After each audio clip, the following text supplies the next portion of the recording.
Hello, welcome to the Ask Wrexham podcast. I'm Mark Griffiths from Wrexham AFC and I'll be bringing you answers to some of your questions. You can use the hashtag AskWrexham, that's ASKWXM, on Blue Sky or Twitter, and during matches we'll try to interact with you as best we can with the ones that we see, but also there are lots that we don't get a chance to see during matches, and so this podcast of course gives us a chance to respond to some of them, and also sometimes to give more justice to some of the excellent questions you throw out that we don't have time to answer in full during a match commentary. So let's get cracking, shall we? Messi Coda first says a question about the Women's League structure in Wales.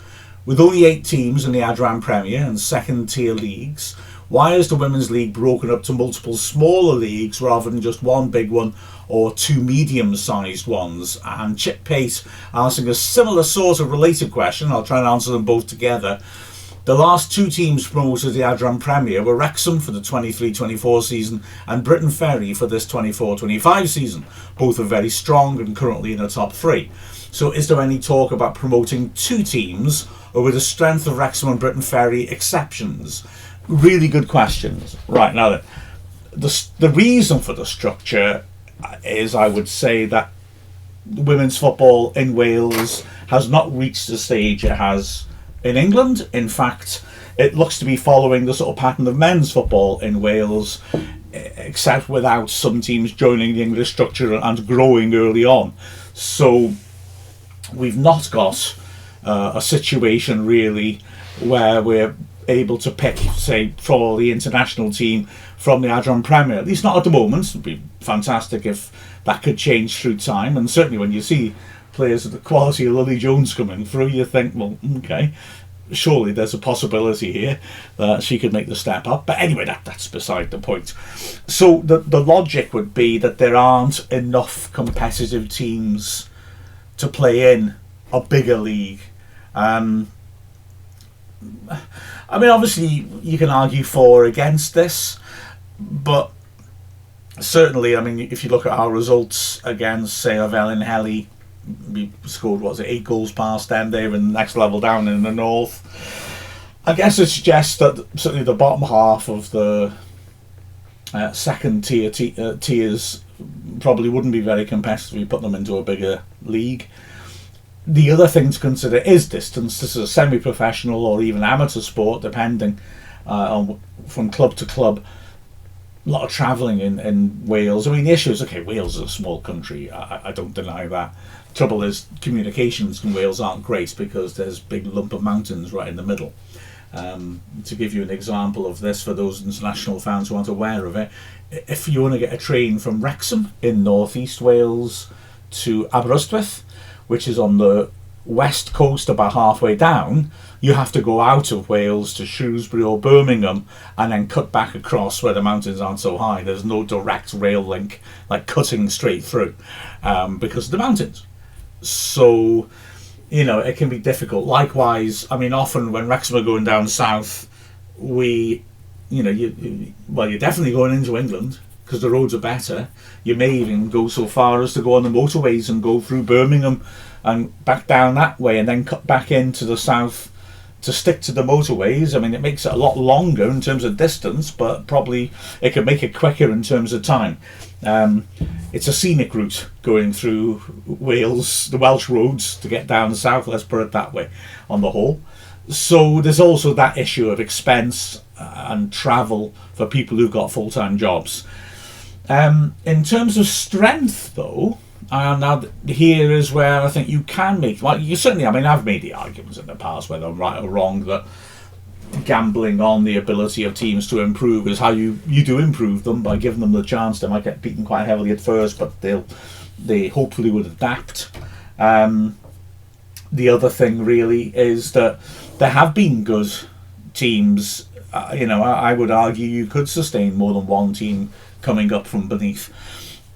We blocked Britain Ferry the season that we went up. Clearly Britain Ferry were good enough to play at the top level.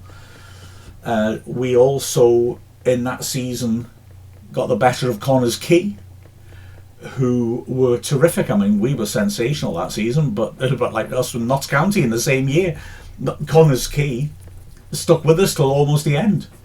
And they are now in the playoff, which is taking place a week on Sunday at, I think, is it Newtown? How did I dream that?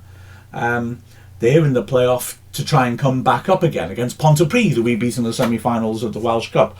So, obviously Connors Quay is strong. Connors Quay won every game in the Adran North. But I guess maybe that stands up both sides of the argument, doesn't it?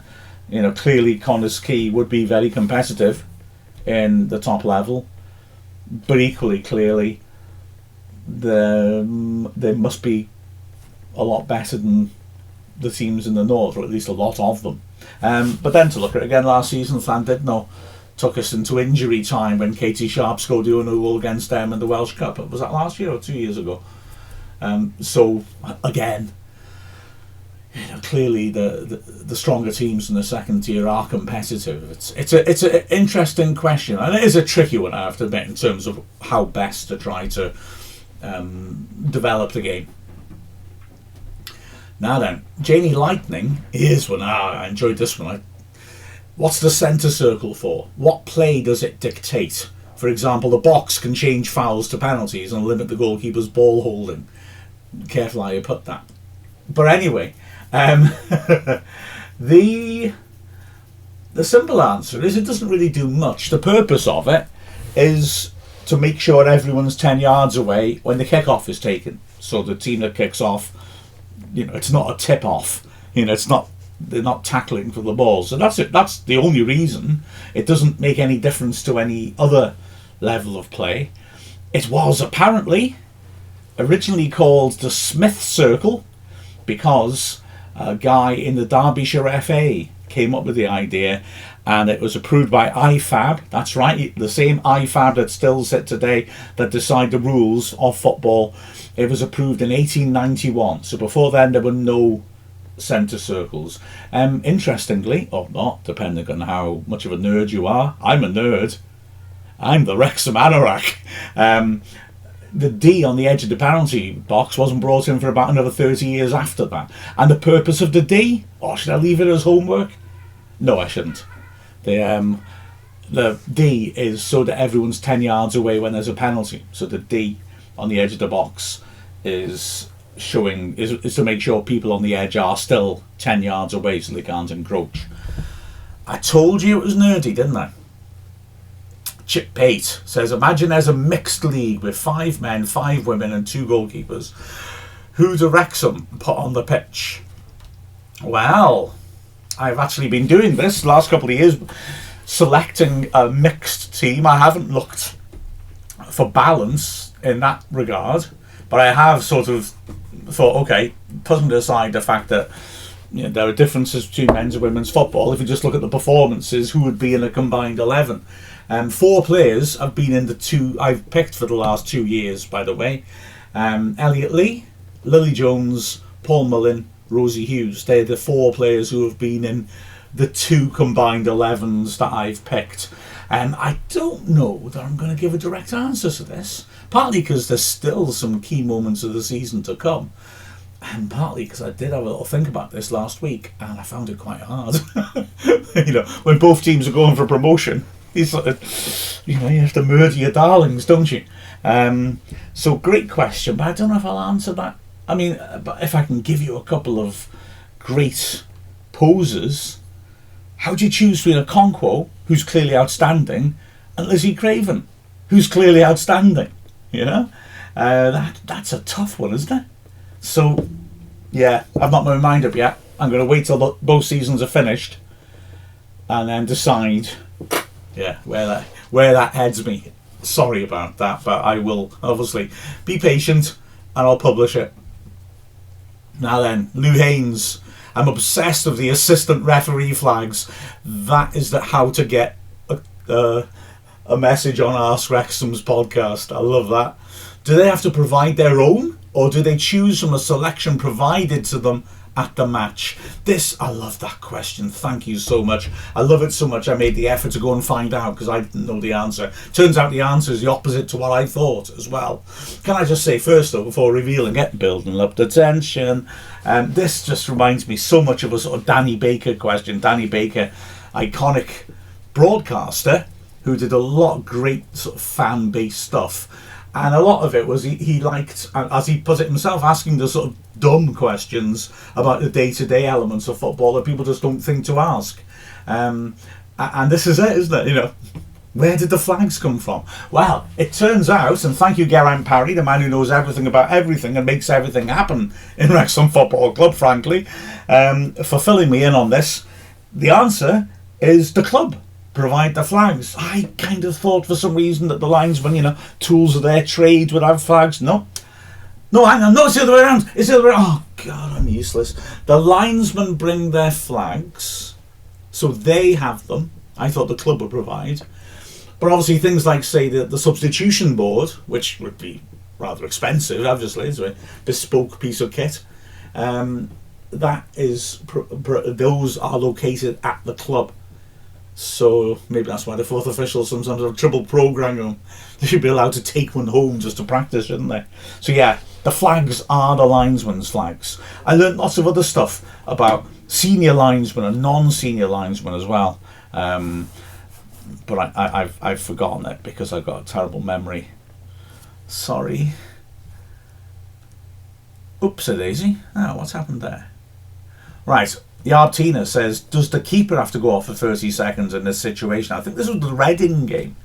The keeper gets treatment, and as we know, players are forced to go off for 30 seconds if they get treatment, which I then rant about, because I think it's a ludicrous rule. But the goalkeepers, no, they don't. Tim Vickery, excellent BBC journalist, who's based in Brazil and does do stuff about Brazilian politics, but mostly he does stuff about Brazilian football. He's fascinated by how the culture of Brazil affects Brazilian football. He's a fascinating bloke. He gets very wound up by this, or he did before the 30-second rule, that you could never, and it's true, I don't know what the way around this is, but you could never make a keeper go off the pitch for treatment, could you? And he feels that that's often used by goalkeepers. You know, the team is hanging on. Well, if an outfield player goes down, the ref might say ignore him. Or he might just say get off the pitch and be treated. Something which wrestlers do less and less now.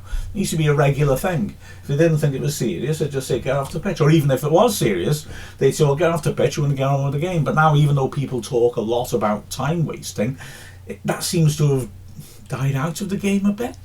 The game just stops the moment there's an injury or supposed injury. But yeah, Tim Vickery's point is, if a goalie goes down, you can't carry on without the goalkeeper, can you? It wouldn't be fair. Therefore, goalkeepers have almost a special pass to be allowed to waste time without consequence. And the same applies, doesn't it, with the 30-second rule? You can't make the keeper stay off the pitch for 30 seconds.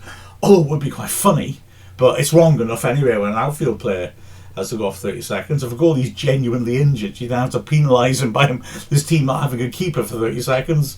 It sounds fun, but very wrong, doesn't it? So no, the goalkeeper is the one player who doesn't have to stay off the pitch for 30 seconds after an injury. Steve says, Indon is sneaking up on Suckley for the season total goals. What a great pair they make. Yes, absolutely. In fact, that was sent in last week, and since then, thanks to Abby Indon's hat-trick against Cardiff, they are now the equal top scorers in the Adran Premier. What an achievement that is. I mean, fair play. They are superb, aren't they? They're a hell of a combination. And it's interesting to see. I know it was because of rotating the team, but Ava Suckley has played attacking midfield as well. And it isn't to see them and Rosie Hughes all starting against Cardiff. Rosie's so effective anyway, isn't she? Goal involvements per minute are very impressive, even though she's been coming off a bench a lot lately. And I wonder whether there'll be thought about whether to look to fit all three of them in. Although, of course, Ava Suckley dropping into midfield maybe reduces her goal threat. Not considerably. She went for a couple of worldies against Cardiff and wasn't far off. Well, with one of them, she wasn't far off. The other one is the ball is currently floating down a river towards Llyn. But hey, but no, they are phenomenal, aren't they? And speaking of Abby Iddenden, I love this. It was answered for me. Thank you.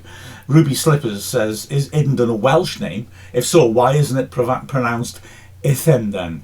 If the double D is a th sound. And Gareth gives the most wonderful answer, saying Iddenden is a surname of roots in Old Norman, which is from northern France, a female personal name, Idun. That takes me back to the Holy Roman Empire, this, doesn't the Franks? That sounds a very Frankish name, doesn't it? Meaning to work or perform, and to love. Well, Iddenden definitely works and performs, I tell you. It's a rare case of I think this is the typo, a matronymic name derived from the mother's name rather than a patronymic name derived from the father's name. We're getting deep today, aren't we, eh? Gareth, that is top info. Thank you so much. Right, let's have a look at what we got next.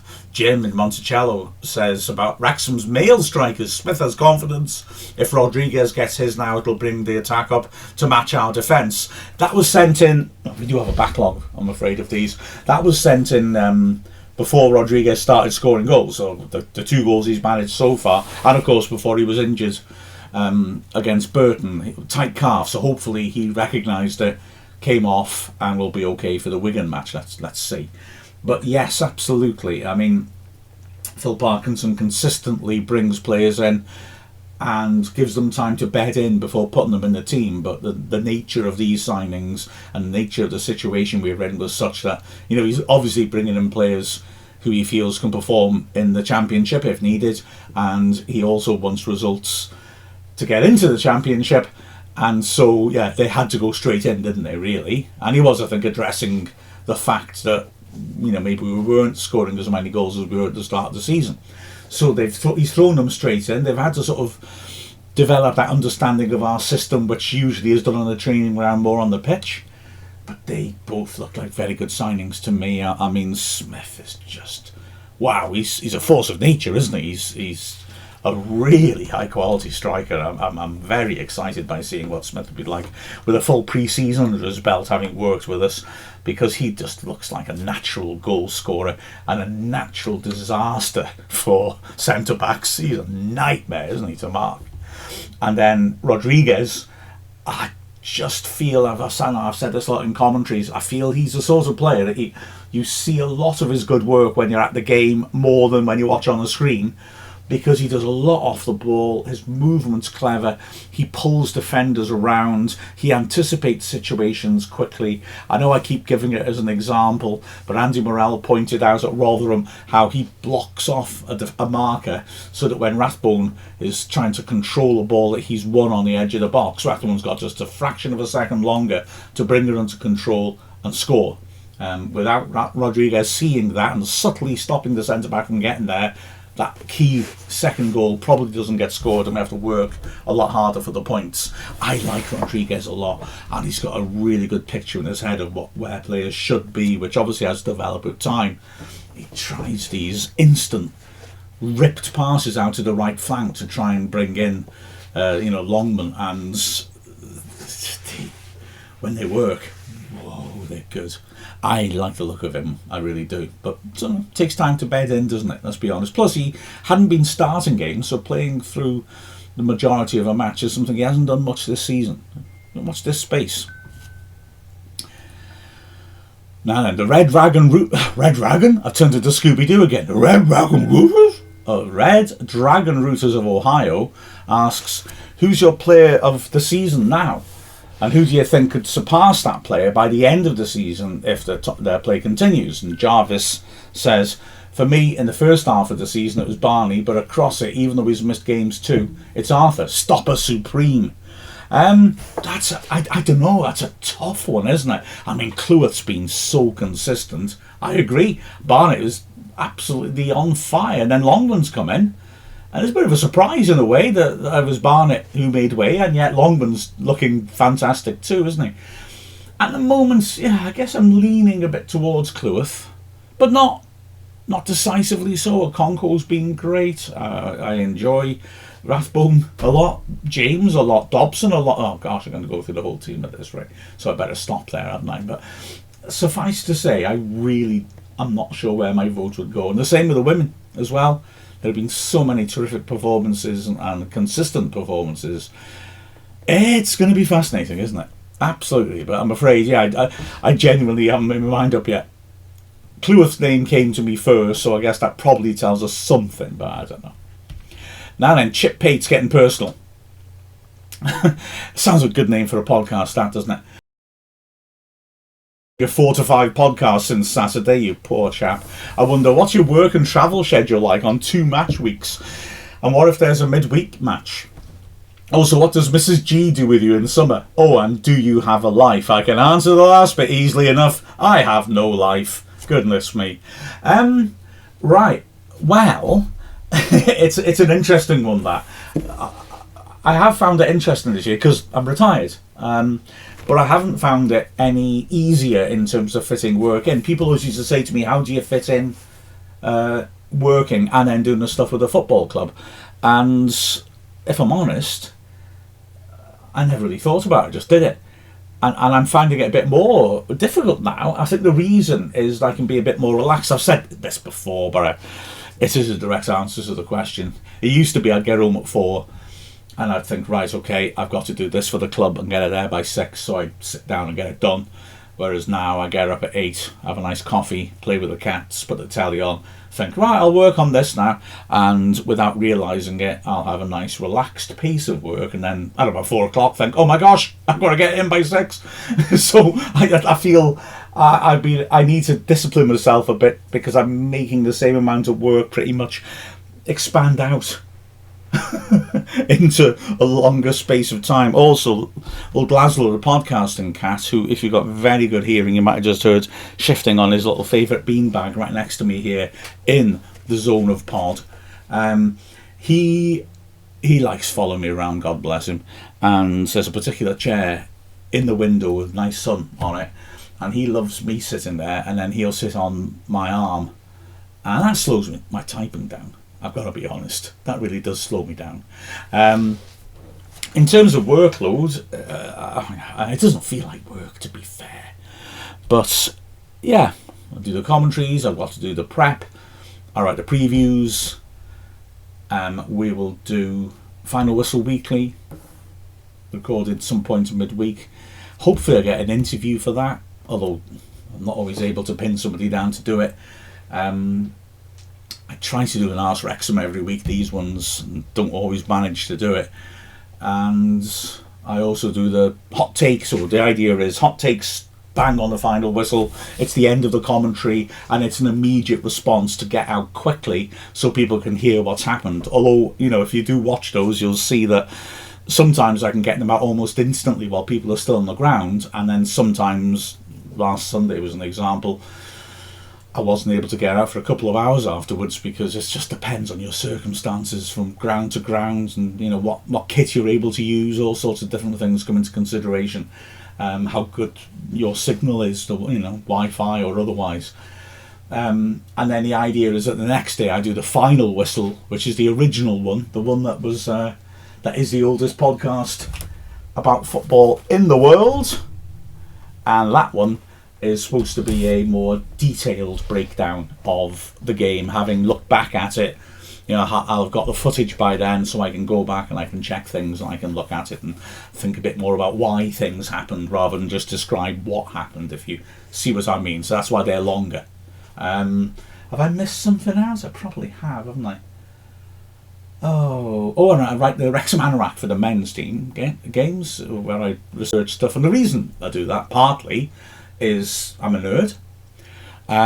It's also because I feel people don't tend to know their own history well enough, and certainly in football everyone knows their grievances, but they don't seem to know much else about their team's history, and so I find it interesting. I also remember watching baseball and looking at how they use the statistics in baseball and the historical statistics in such an interesting way, and thinking, wouldn't it be cool if we did that?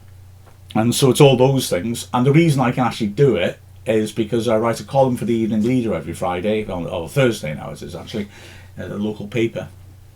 And they used to ask me to do 500 words of opinion and then 500 words of Wrexham's record against our next opponents, which was fine until we dropped into the National League. And suddenly, in our first season, we're playing Grays Athletic. We've never played them before. We're playing Eastbourne Borough. We've never played them before. We're playing Lewis. We're playing all these teams, the Ebbsfleet United, that we've never ever played before. How do I fill 500 words on the history of a fixture that doesn't exist? And the simple answer was develop a huge spreadsheet which will allow me to find all sorts of weird stats, which I did. It's still in development. 20 years later, I'm still working on it. It's nowhere near finished, but it is really useful and allows me to have a thought, I wonder about this, and then to a great extent look it up and find some weird obscure facts. It was invaluable when I was trying to fill 500 words on our rivalry with Woking. I can promise you. Laszlo's snoring now. Good lad. Aaron says, first there was Fletcher, then came Dobson, joined by Rodriguez, and then Okonkwo. So who will be the next Wrexham Ponytail? Oh, go on then, it'll be me. I'll sort her out now. Those of you watching the video, that was AI's attempt to make a picture of me with a ponytail. All I can say is, that's a handsome me, isn't it? That's me if all the things that had gone wrong in my life hadn't happened. That guy's rugged. Ooh, that's not me, that's Clune me. Whoa. And the real me is back. Those of you who are just listening to this, you made a wise choice. Anyway, let's move on from that terror. An interesting one here from Gareth, who said, looking at the reserve team lineup against Mansfield, which was last week, proved interesting. My question relates to Yassine Toure. Last I knew, he was just trialling and was unattached. Did he sign for us? If not, I didn't realise you could play for a team without a contract of some sort. Well, oops, Daisy, sorry, my thing's gone mad. He's on a youth contract, basically, so he's not on a senior contract at all, but you can sign players to youth contracts, and then as a result of that, they're eligible to play for you in competitions. So a bit like, you mentioned that team. I mean, some of the players on that side are youth team members. They haven't been given full contracts by us, professional full contracts, but they are on youth team contracts, so that's how it's done. Right, this thing's gone all fiddly. Pardon me while I just correct it. Steve Coonsley saying, can you get a red card for hurting your own player? Oh yeah, absolutely. And I don't mean just emotionally, just telling your centre back he looks a bit heavy today. I don't mean that. Yeah, if you do something violent to your teammate, you get sent off. There's a famous example of this after Blackburn Rovers won the Premier League. I want to say that was 1993. I could be proven wrong by that. And two of their players, they were playing, I'm sure it was in Moscow, they were playing a Champions League game the following season. And two of their players, both experienced England internationals, Graham Lasso and David Batty, came to blows on the pitch. And the ref could easily have sent them both off. He didn't, but ungentlemanly conduct applies to anything. So if you turn around and punch your teammate or do whatever, then yeah.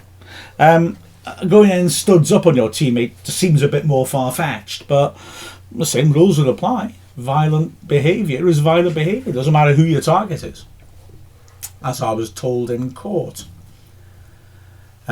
Stan, beg your pardon, says, where's the Wrexham that could come back even 4 or 5 goals down? I realise it was in the lower leagues, but it's a mindset. I think you have answered the question there, though, Stan, if I'm honest. Well, firstly, and I know I'm going to be very simplistic here, we're not getting ourselves into those sort of situations at the moment, are we? We're not going down, 4 goals down to a side, so, but that's me nitpicking, isn't it? Let's be honest. I see exactly what you mean. I would say we've rallied well in games. The Barnsley match, for example, where we bombard them to an extent. The Reading game after they have a player sent off. The trouble is the ball just hasn't gone in. So I think the spirit's definitely there. The the finish maybe hasn't been, but the intent has been, you know. I would also say, again, it's like you said, it's a higher division, so defenders are more likely to do good things, you know, when we're putting them under intense pressure. It's likely that a defender might make a good choice that stops us, or, as we saw in both those matches, the goalkeepers might make a brilliant save that a National League goalkeeper's not going to achieve. Martin Leppen says, how long do you think Wrexham can hold on to Okonkwo? Do you think he wants to move back to a bigger club if the opportunity presents itself? I'll answer that question directly, but I think there's a general point to make first. Until the takeover, our natural place in the food chain was we develop good players, they move on to bigger clubs. That's the natural way of things for clubs of our stature. But now we're not in that position anymore, are we? And now the wonderful thing is we really can retain players well. Also, I mean, in the National League days, well, before then, you know, we were often buying players on one-year contracts because let's gamble about that. And if they were any good, they'd probably leave after a year because they're not under contract. They can move on a free transfer and we don't gain anything unless they're under 24 when we can get compensation. When we went to the National League, the issue became even more extreme in terms of looking to save money because an awful lot of players in the National League were on 10-month contracts, not 12-month contracts. So the norm in non-league football was 10-month contracts, don't get paid over the summer, which is remarkable, isn't it, really? And that would discourage clubs, including us, to give again contracts of more than 1 year because you know, you're saving a lot of money if you're not paying wages out over the summer, aren't you? So multi-year contract in the National League until Robin Ryan came in was fairly rare for a Wrexham player. It did happen sometimes, but it wasn't a common occurrence. And that led to instability in the squad, to be honest, where players are coming in and out all the time. We're not in that position now. You see all these contract extensions. We're not in that position anymore. We're able to offer good money, which obviously is a pull factor to keep people here. We're also are able to offer a lot of intangible, wonderful things like glory. These players are looking for a third consecutive promotion, the first team to have done that within the Football League, or leading into the Football League. I mean, it's an astonishing thing to try and tilt for. They're looking to put their names in history. Wrexham players already are in the history books for the most points won ever in a season. Wow, ever in Britain. You know, the glory and the hero worship. You see what the fans are like, you guys are like with these players. You may be a popular player somewhere else, but will you get the level of adulation you get at Wrexham? It really is something, that relationship between the crowd and the players. And then there's Welcome to Wrexham. You know, you can get terrific exposure internationally. Some players have started off businesses and it's helped them out because they've been on Welcome to Wrexham. So there's a lot of things keeping you here. And for me, the way I look at it is, what sort of offer would take you away from Wrexham if you're a first team regular and you're getting all of those benefits? And it surely has got to be top of the Championship or Premiership. Surely, isn't it? Why would you leave us to go to a Championship relegating fodder? And even then, are you guaranteed a starting place? You're going to have to go there and fight. And this is where I will come specifically to Okonkwo, and I can't claim to have any insight into his mind or his agent's plans or anything like that. But, I mean, especially for a goalkeeper, I can't help thinking, you know, his agent said Championship teams are interested. Okay, but were they interested in saying we'll make you first choice? Or were they saying you're a good young keeper, come in, fight for a place, you might spend a couple of years in the reserves. Well, why not develop while going up the leagues of Wrexham then? So I don't worry much about us losing key players, and Okonkwo is part of that. I think that the glorious thing about the situation that we've got is that you really would have to offer something fantastic to tempt our best players away. And it's a lovely situation to be in, that. KJ Gully says O'Connell on Saturday and again today has a big ugly stain in front of his collar and chest. Any idea? Menthol? Yes, exactly. Vapor rub. So players have since really, in the 90s, I seem to recall Patrick Vieira doing this a lot for Arsenal and France. Became a bit of a trademark, smearing vapor rub on your chest so it's got menthol and camphor in it. And the idea is that it'll open up your airwaves and allows you to breathe more easily. Vieira himself has said whether it actually works or not, he doesn't know, but it feels like it does, and that's important. But there's sort of scientific studies into the effect on footballers that suggest it might make a small difference. But yeah, I think that psychological feeling of I'm fitter, I'm stronger, I can breathe better, I think all of that plays into it as well. So yes, that's what it is. Trago Man asked before the Cambridge game, firstly, have I got any beef with Marvin the Moose going into the Cambridge United game? No, it appears to be mascots who are dogs that I don't get on with. I like real dogs, but I'm afraid mascot dogs and we just don't seem to get on. There's that lad at Port Vale, K9, wasn't he? And he was called K9 and Boomer, wasn't he? And then the terrier at Huddersfield was, looked like he was trying to get something started with me as well. Secondly, with Marvin getting a companion next year, because there's a competition to design a mascot for Cambridge fans, does Rockin Robin have a partner? Oh, the good old days. Rockin Robin was married, I kid you not, in the centre circle, or the Smith circle, as I like to call it now, at half-time in a Wrexham game. One of those bizarre things that happened a couple of times in that period for us in the 90s, where we had outdoor fireworks for a day match game. What's the point of daylight fireworks? Anyway, he married Tina Turfit. That was the best bird pun we could come up with. Tina Turfit. I didn't know what a turfit was until the marriage. Type of bird, apparently. I still don't know what a turfit is, apart from the fact it's a type of bird and it sounds a bit like Turner for Tina Turner. There was also a child, and somebody reminded me the other day of what the child was called. I've completely forgotten. It was similar to Rockin Robin, as I recall. Tina Turfit was basically Rockin Robin in Wrexham's away kit with red lips. As oh God, do I say this? As Garth said in Wayne's World about Bugs Bunny dressed as a woman, strangely attractive. I didn't say that.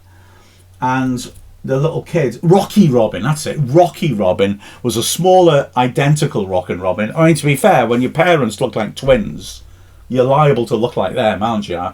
I didn't do biology, I did German. Ach du Liebe. But surely, you look like your parents in that situation. But he was smaller and he had a baseball cap on the wrong way round, which showed he was a youth. So there you go, Rockin Robin and his sordid past. We haven't seen Tina Turfit for a very long time, and we haven't seen Rocky for a very long time. Now, I'm not suggesting, I'm not pitching an idea here for an episode of CSI, but maybe I am. No offence, everyone. I hope we're getting to the end now, because I'm going to help. Laszlo, the podcasting cat, is trying to get through the door and can't work out how to open it. You heard your name there, mate, didn't you? Pardon me 1 second. I'm going to do an act of charity. Go on, buddy. Oh, you've closed it. I left it open a little bit for you and you've shut it. You crazy boy. Okay. Because this is a good one. Mox asks, I caught snippets of what sounded like an interesting half-time talk on summer recruitment. This is during the Wrexham Cardiff game last Sunday. Was busy chasing my little ones around the house, just like I did then, so missed most of it. Can you reprise it on the next Ask Wrexham episode?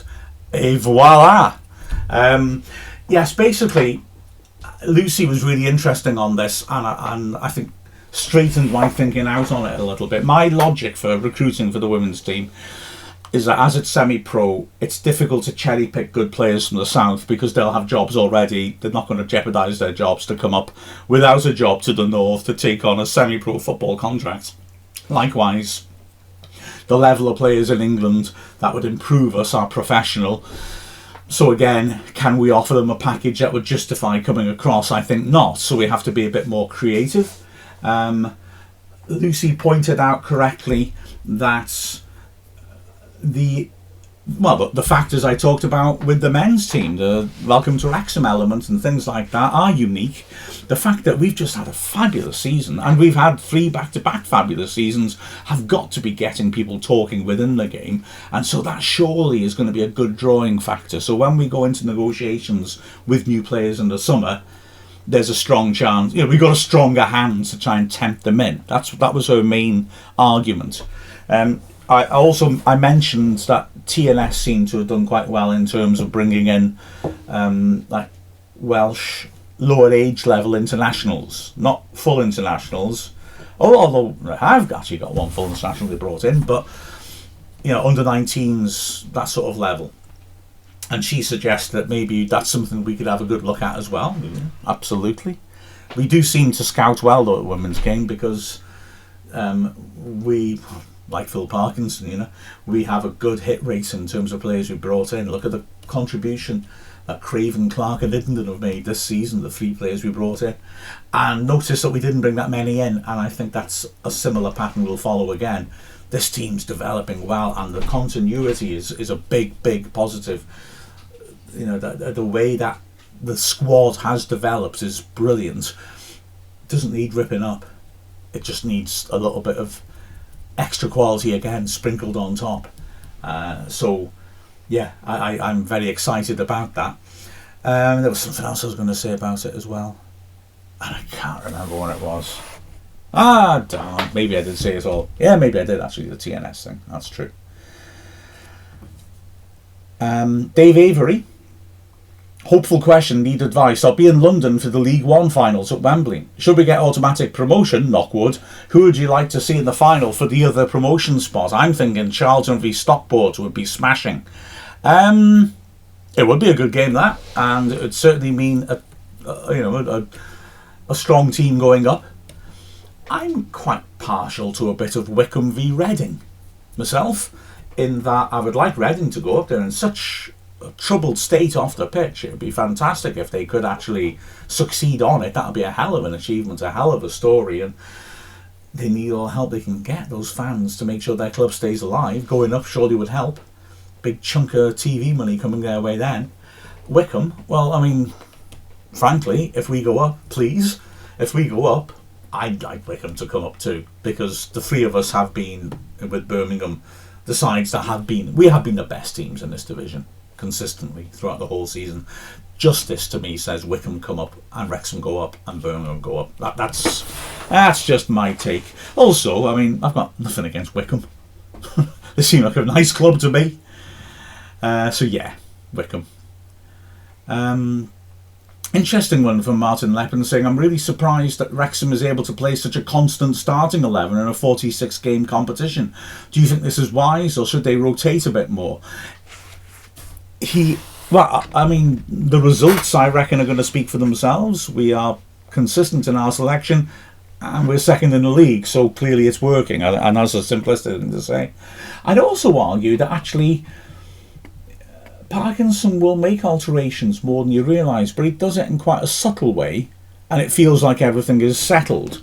Because if you think about the team at the start of the season, it was essentially the team that got promoted last season with Dobson, wasn't it? Now, we're seeing regular starts as well for Rathbone, for Matty James, for Smith, for Rodriguez, for Longman. So actually, we have changed quite a bit. There have been spells where other players have come in for a bit. Dan Scarr, for example. Will Boyle had a little spell until he was injured. So we have made alterations, but we've done it in such a way that it hasn't been dramatic and it hasn't felt that way. But nobody's got 40 games this season. We've played 41 in the league. Nobody's got near the 40 mark in all competitions, I think. I could be wrong on that. I think I'm right. Yeah. So, I think maybe he rotates a bit more than people notice because he doesn't do it in a dramatic way. That's my theory anyway, and I'm sticking to it. And right, this is the last one, I think. Johnny asks, when the club gets promoted to the championship, nice one, Johnny, be positive, what has your agent, open brackets, wife, question mark, secured you for a raise? Hey, seriously though, how does promotion impact your compensation or standing? How has it changed with the previous back-to-back promotions? Well, it wouldn't affect anything at all. If I have an agent, it's my wife. She doesn't do anything to raise money for me, but believe me, she takes more than 20%. I don't know, I said that in a Jimmy Durante accent. No, I don't think it would make any substantial real difference to how I go about things. I'm paid an hourly wage. Last season, as everyone knows, I guess now, was the first season I've been paid by the club, and that was a really fantastic for me. That was really generous, and so yeah, it's great. So I wouldn't assume there'd be any change to that. Well, you know, I'm happy as Larry, me. I'm the lucky boy who gets to live the dream. Nice one. So I think that's about it. Let's get on with the rest of our lives. It's been a pleasure chatting to you all. Keep those Ask Wrexham questions pouring in, and hopefully I'll get around to another one of these next week. Ta-ra.